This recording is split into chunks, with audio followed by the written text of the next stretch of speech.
Okay, we're back at it here. Said yesterday, this is the next day. Yesterday we put our uppers up. Now I'm just sizing up to do the lowers. And obviously I'm going to have a cabinet here. Stove in the middle. And I'm going to have a cabinet right here. So obviously no cabinet can go in as long as this plumbing is there. So we've made a decision that whatever we have left of our kitchen here, we're just going to abandon this. So it's going to take time for the finished product, obviously, and we were living with this little peninsula here, what was left of it. But now I'm at the point now that I just can't carry on until I just eliminate all this. So what I'm going to do now is I'm going to shut the water off. I'm going to lop all this off. I'm going to cap it downstairs. I'm going to cut the waste pipe. I'm going to put a filler piece in there, get rid of that little T. Sorry, that T right there. This is all going to go, so we will officially have no sink and no running water. So what we're going to do is we're going to go to paper plates, and any dishes and stuff, what we got to do, we're just going to have to use the bathroom sink. That's all there is to it. I can't see any other solution around this. So this is the only way that I'm going to be able to progress, because what I want to do today I want to have, this is the cabinet for this looks like this will be the island sink. And that's going to be attached to one other one. And then there's going to be an opening for the dishwasher. But these two are going to be my two base cabinets. My two base cabinets for under these uppers.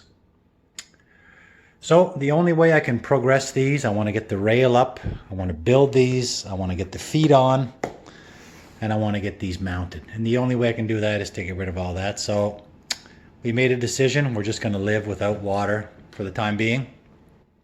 And another thing I was looking at was, I mentioned either the last video or the one before about these gaps. And I did do a little bit more research, and as it turns out, the reason why there's gaps is that there's a piece that goes on top of this. It has more of a glossy finished edge.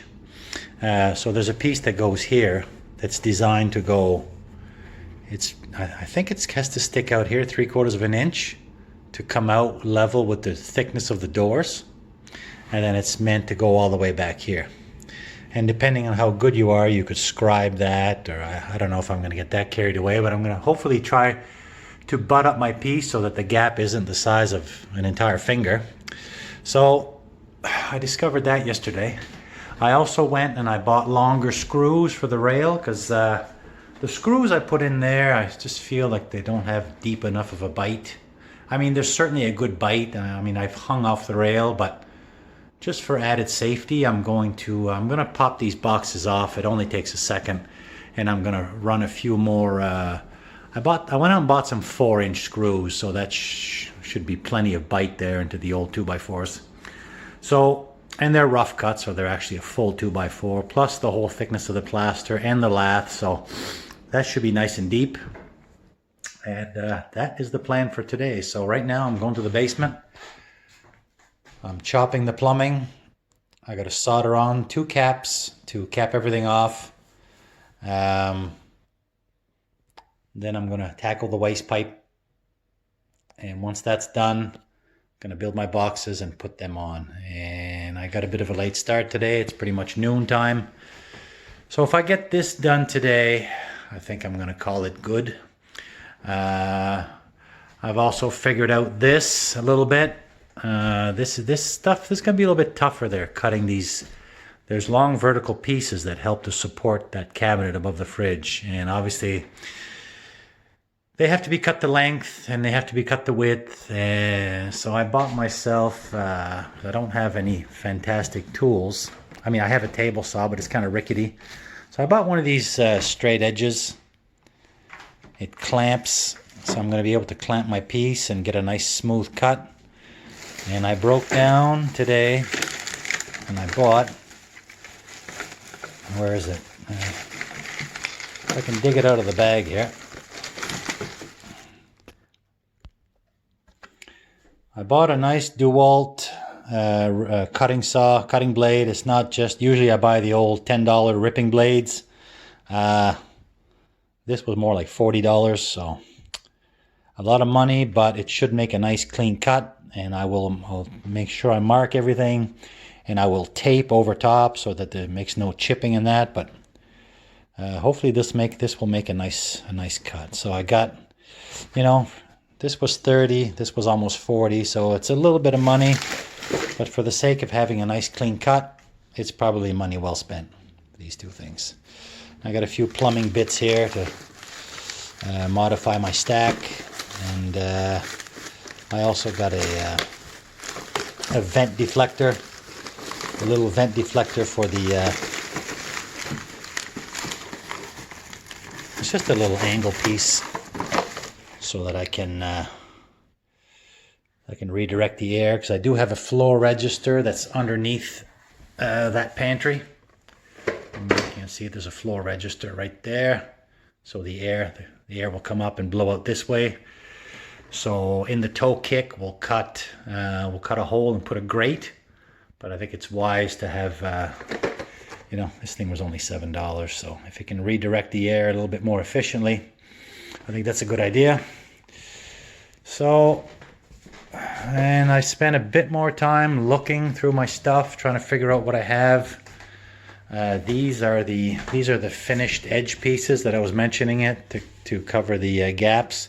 They're wrapped in this blue plastic, so you should have a nice perfect finish underneath that, hopefully. Example of some of the pantry doors. They look good. Shaker style, white. Yeah, I haven't put a measuring tape on. I'd be willing to bet that this is probably 3/4 of an inch.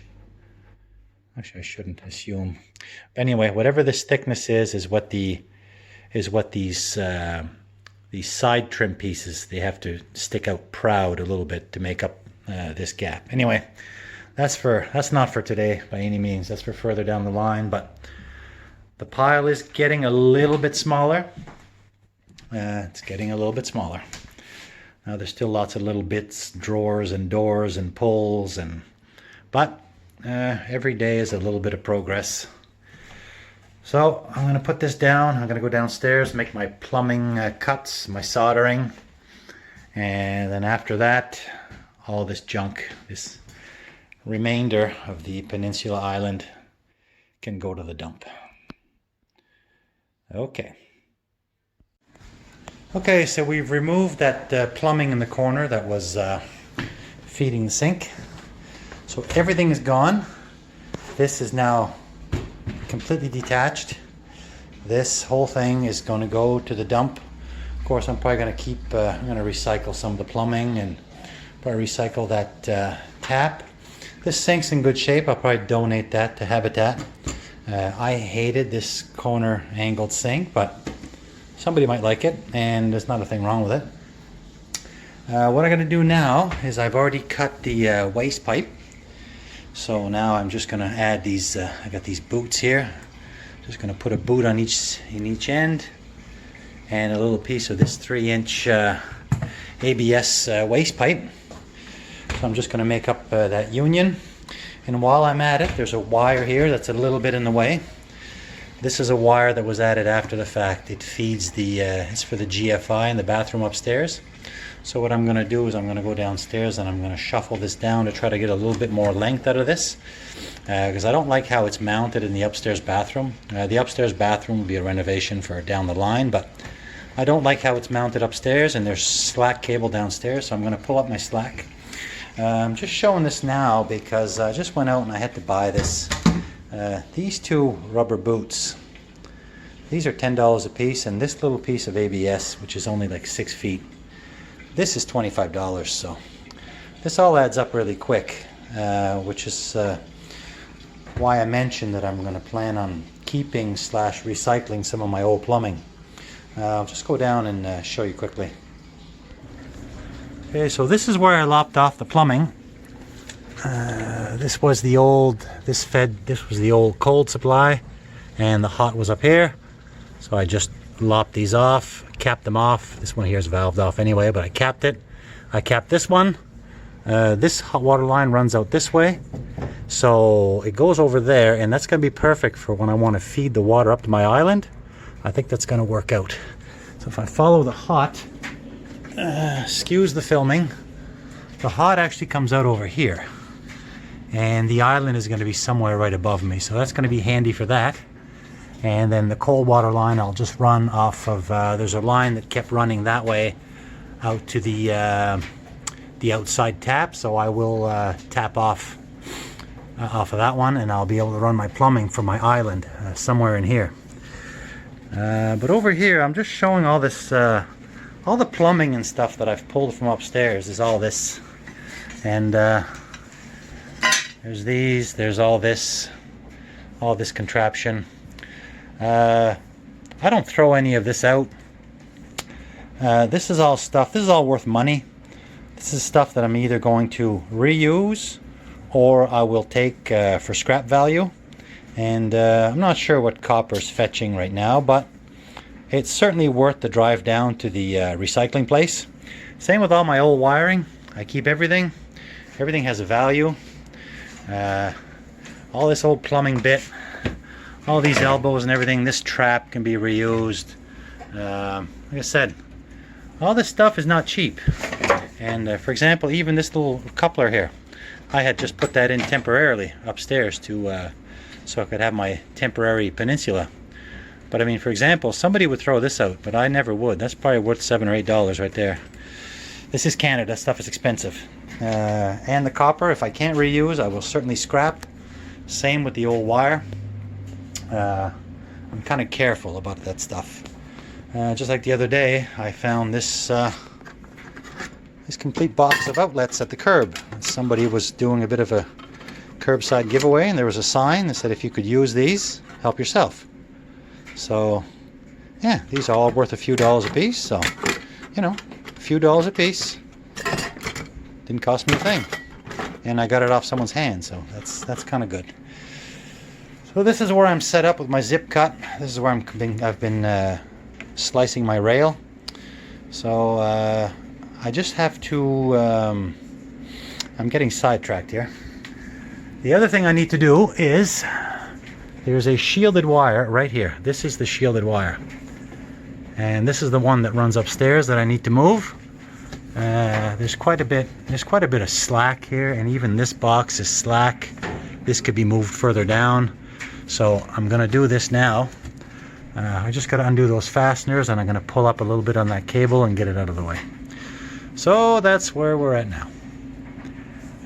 There's always, you know, you just want to assemble cupboards and get your kitchen up, but the prep work just is always there. Okay. All right. So I've got my 3-inch ABS piece cut and inserted. It was 10.5 inches I had to put in. So I got the two clamps on either side of that. So that's nice and sturdy. Went in quite easy. I used a little bit of this Dawn dish soap to make the boot slide on. I got the wire kind of pulled. I've got it pulled upstairs, and I kind of got it rooted here. So it's just under the floor right now. I might change that and drill the hole deeper in here, but for now I'm going to leave it like this. It is shielded, and it goes all the way upstairs to the GFI in the bathroom, and that's going to work. But of course, as I was doing this, I caught a little bit of a tingly zap, and I come to find out that this wire here, which leads to an upstairs heater, is completely chafed through. So never a dull moment. So this wire is going to have to be replaced. That's okay. I'm not boxing this in anytime soon. That is for an electric baseboard heater that's in the bathroom upstairs.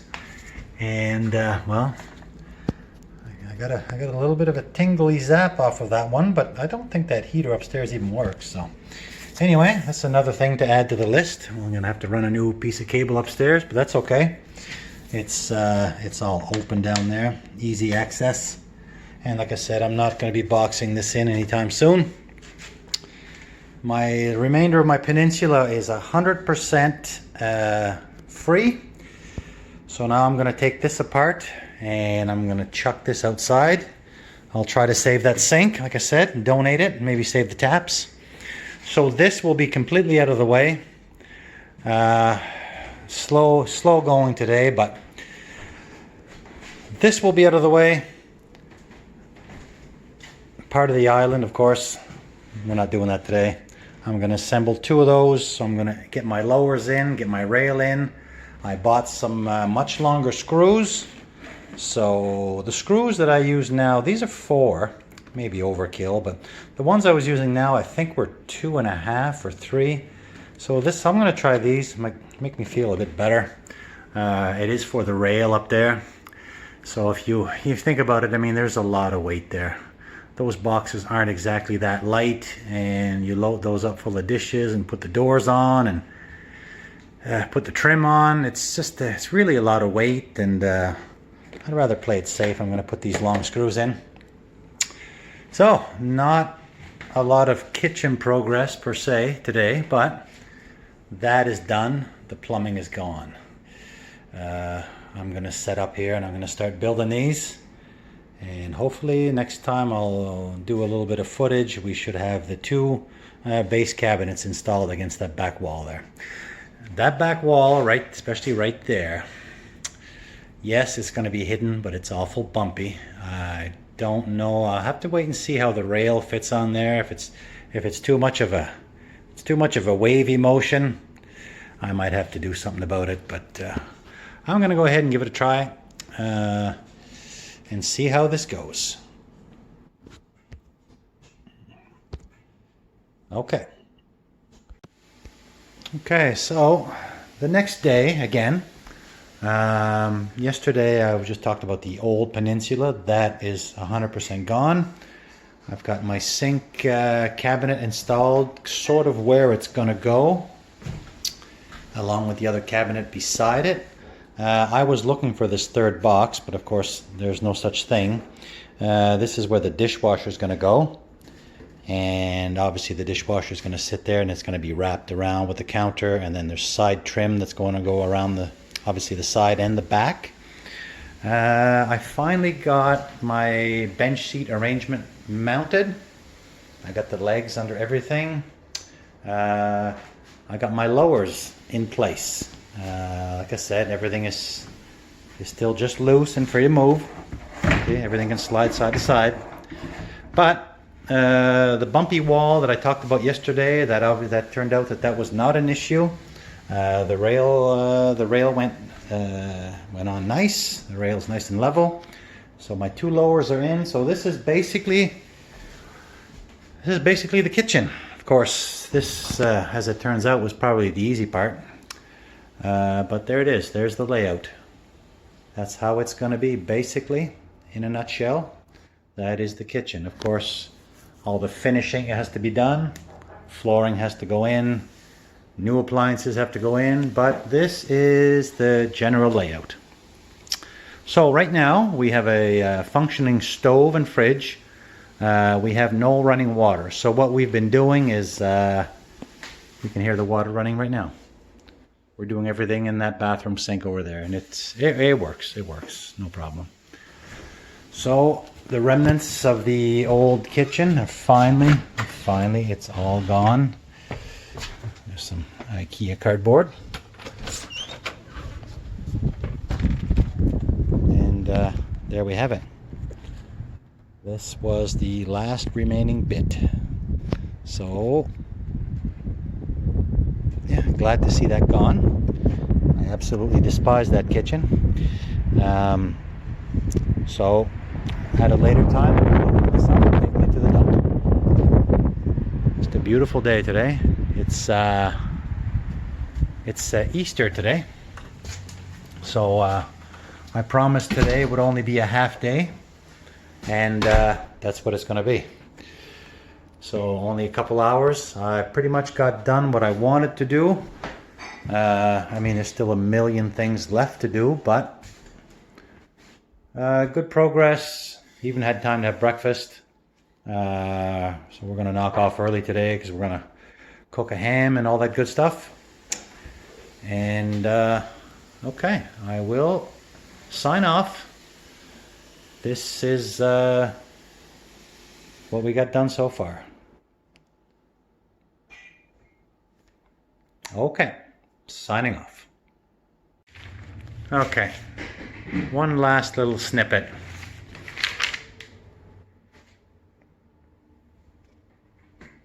Can you see a difference? I can't see a difference. So, it's supposed to look like this. And it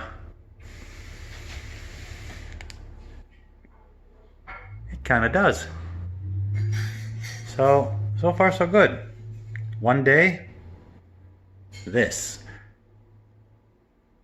But for now, I think we've come a long way. All right, that's it for this one.